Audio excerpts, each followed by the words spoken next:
반갑습니다. 심리학자입니다. 행복하시죠? 네, 꼭 행복하셔야 됩니다.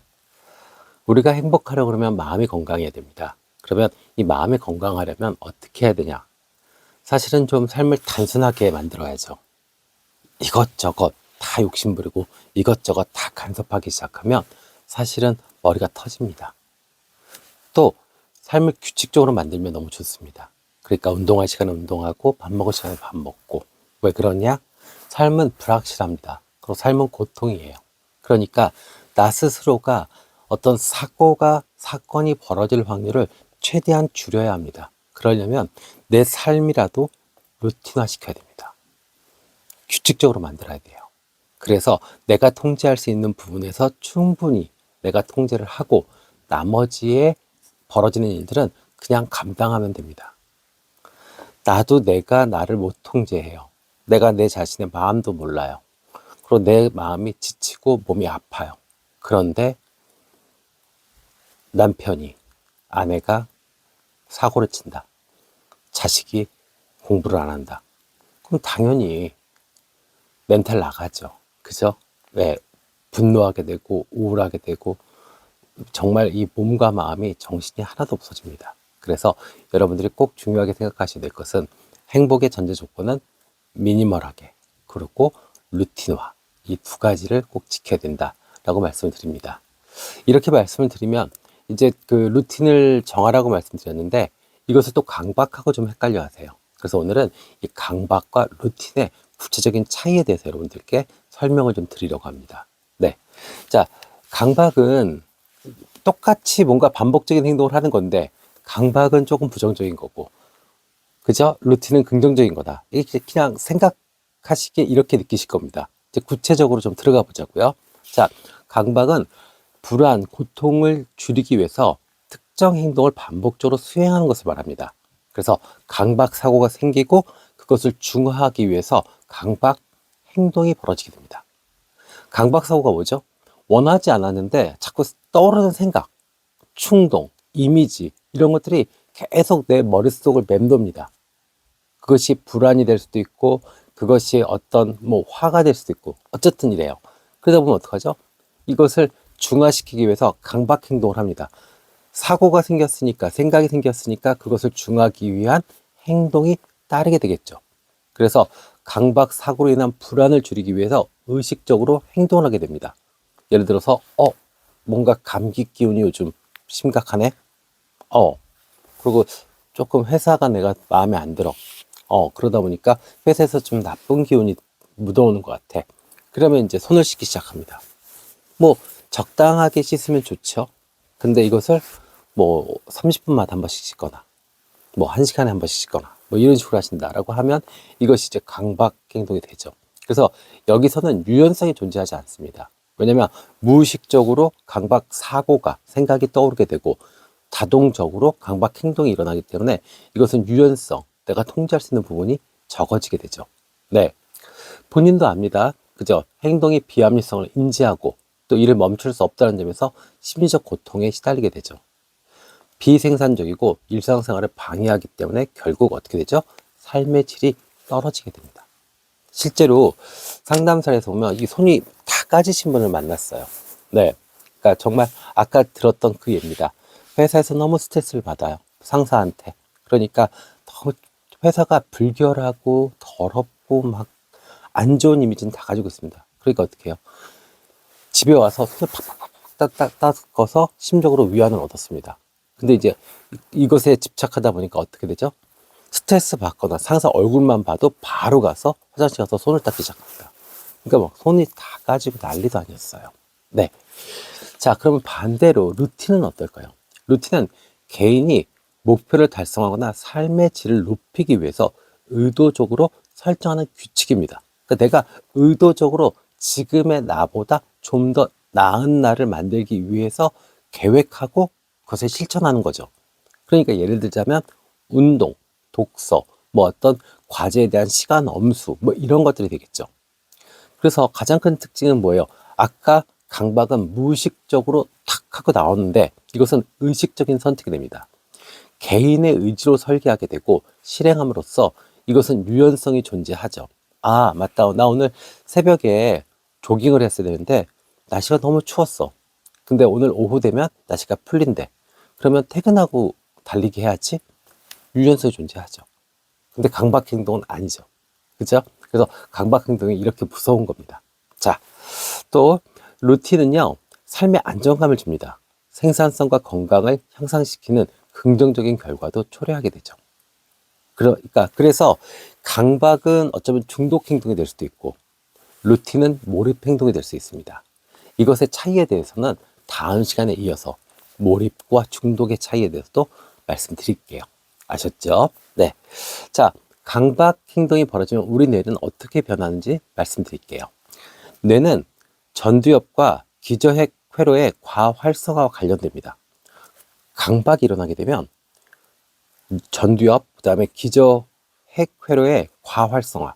그러니까 계속 무엇인가가 긴장되고 불안하고 이런 부정적 정서가 계속 우리 뇌 안에서 만들어지게 됩니다. 세로토닌이 불균형이 되죠. 세로토닌이 뭐죠? 안정시켜주는 거죠. 근데 강박 환자는 세로토닌 호르몬 기능이 이상이 발견된다고 합니다. 편도체가 과활성화되죠.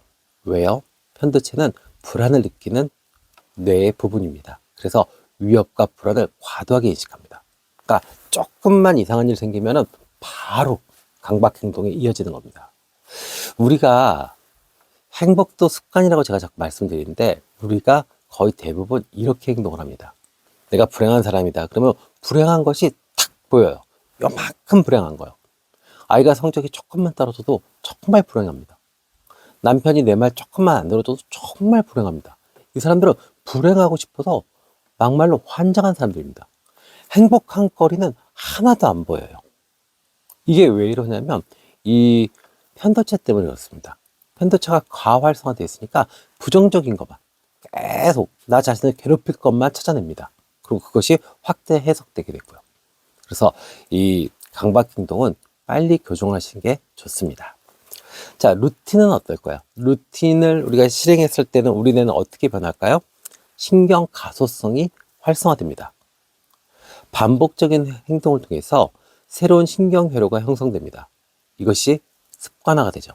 그러면 뇌의 보상 시스템으로 안정감을 제공합니다. 여러분들이 불안하다, 불행감을 느낀다는 것은 분명히 불확실성 때문에 그래요. 삶이 불확실하니까 불안한 거죠. 근데 이것을 막을 수 있는 가장 좋은 방법은 습관화시키는 겁니다. 삶을. 내 삶이 루틴화되면 그런 불확실성이 침투할 여력이 없어요. 아침에 5시에 일어난다, 6시에 일어난다, 일어나요. 그리고 걸어서 출근한다. 그 다음에 아침에 뭐 커피 한 잔 마신다. 오전 근무한다. 오후에 점심 먹는다. 그리고 또 오후 근무한다. 헬스클럽 가서 운동한다. 저녁에 집에 와서 책 읽는다. 여기에 불안이 존재할 이유가 있습니까? 여기에 불행이 존재할 이유가 있어요? 없어요. 근데 이게 어떻게 돼요? 그런 게 없으니까. 공간이 계속 열리죠. 이 공간, 내 시간의 공간이 열린다는 건 무슨 의미예요? 내 뇌도 그만큼 비어 있다는 거예요. 그 비어 있는 공간에 불행과 우울과 그다음에 어떤 뭐 이런 부정적 정서가 가득 차게 됩니다. 그러면 삶은 불행해지는 겁니다. 그래서 뇌는 쓸수록 가소성이 발달됩니다. 계속 죽을 때까지 우리가 정말 관뚜껑 닫고 납골당에 들어갈 때까지도 우리의 뇌는 계속 가소성에 의해서 새로운 뉴런을 만들고 새로운 길을 만들어냅니다. 그러니까 우리는 어제까지 불행했더라도 오늘 행복할 수 있고 어제의 내가 새로운 내가 오늘 될 수 있는 겁니다. 아셨죠? 자, 도파민이 분비됩니다. 아주 건강한 도파민이요. 규칙적인 루틴을 수행하면 뇌는 도파민, 보상을 해주죠. 그럼 어떻게 되죠? 긍정적인 강화 효과를 가져옵니다. 달리기를 한다. 처음에는 막 400m 할 때도 근데 이제 2km, 3km, 10km, 하프, 풀코스 뛰게 되면 어때요? 뇌에서 보상 호르몬이 나옵니다. 그것이 그냥 고통스럽다라고 하면 누구도 그 짓을 못해요. 공부가 너무너무 고통스럽다 하면 공부 그렇게 못합니다. 그죠? 맞잖아요. 분명히 어느 일정 단계까지 고통스럽지만 그 이상을 넘어섰을 때 나오는 도파민이 있어요. 그러니까 그때까지 계속 루틴화 시키고 습관화 시켰을 때 정말 건강한 나, 정말 행복한 나를 만날 수 있는 거죠. 네. 자, 생체 리듬과도 조화가 생깁니다. 아, 이 시간에 얘가 이거 하는구나. 이 시간에 이거 하는구나. 그럼 어떻게 돼요? 뇌는 생각하는 게 주 업무가 아니라 우리의 몸 전체의 균형을 맞춰주는 것이 주 업무입니다. 그러니까 어떻게 해요? 아예 공부할 시간이니까 공부에 에너지를 써야 돼. 그러면 나머지 시간에 에너지를 조금 줄입니다. 그래서 공부에 확 몰입할 수 있게 되죠. 직장인들 같으면 직장 그 업무 시간에 확 몰입시키죠. 그럼 어떻게 돼요? 성과가 잘 나오죠. 그리고 나머지 시간에 예를 들어서 뭐 드라마를 본다? 드라마 볼 수 있어요. 게임할 수 있습니다. 그런 거 하지 말라는 게 아니에요. 근데 그거는 정말 시간을 버리는 거고 스트레스를 푸는 거잖아요. 그럼 그때는 뇌를 많이 쓸 이유가 있어요? 없어요. 맞잖아요. 그걸 다 일일이 기억해요? 아니요. 기억할 필요 없습니다. 근데 어떤 분들 오시면은 정말 쓰잘데기 없는 거 다 기억하시는 분들 계세요. 예, 드라마 막 정말 20 몇 부작 되는 거 뭐 이런 거를 주인공이 무슨 얘기를 했고 무슨 얘기를 했고 무슨 얘기를 했고 이런 거랍니다. 근데 실제로 자기가 하는 일은 하나도 기억을 못 해요. 이거 왜 그래요? 생체 리듬과 조화가 안 맞아서 그래요. 일을 할 때 에너지를 못 쓰고 드라마 볼 때 에너지 쓰는 겁니다. 이거 얼마나 바보 같아요. 그런 사람들이 삶의 질이 높겠습니까? 삶의 질이 현저하게 떨어지죠. 그래서 꼭 루틴화 시키셔야 됩니다. 아셨죠? 네. 자, 강박장애는요, 인지행동 치료와 약물 치료를 병행하셔야 됩니다. 그러면 분명히 효과가 있습니다. 이렇게 저도 인지행동 치료를 하는 입장에서 이렇게 설명드리고, 그 다음에 구체적으로 이렇게 어떻게 개선 방안을 제시하기도 합니다. 그리고 약물이 필요하다면 정신과에서 약도 받아 드시면 좋죠. 자, 루틴입니다. 루틴은 소규모, 아주 작은 목표를 설정하시고, 그 다음에 지속적으로 강화하시는 게 좋습니다. 처음부터 10km 마라톤, 어려워요. 하지 마세요. 200m, 400m, 또 10km를 뛰면 뛰다 걷다 하시는 겁니다. 그러다가 어느 순간에 10km를 탁 넘어요. 그때 만족감 엄청나게 좋습니다. 네, 저도 그렇게 해서 작년에 10km 완주를 한번 해봤습니다. 올겨울에 좀 추워서 아직 밖에서 러닝은 못하고요. 실내 헬스클럽에서 하루에 한 30분씩 뛰고 있는데 아직까지는 달리기가 좋습니다. 그 여러분들도 지금 만약에 불안하다 그렇다면 나를 조금 이렇게 규칙적인 생활로 좀 이렇게 셋업을 좀 안정시키시는 게 좋습니다. 그러면 분명히 불행이 찾아올 여력, 그리고 그 공간이 사라지게 될 겁니다. 오늘도 행복하시고요. 다음에 더 좋은 영상으로 찾아뵙겠습니다. 지금까지 심리학당이었습니다. 감사합니다.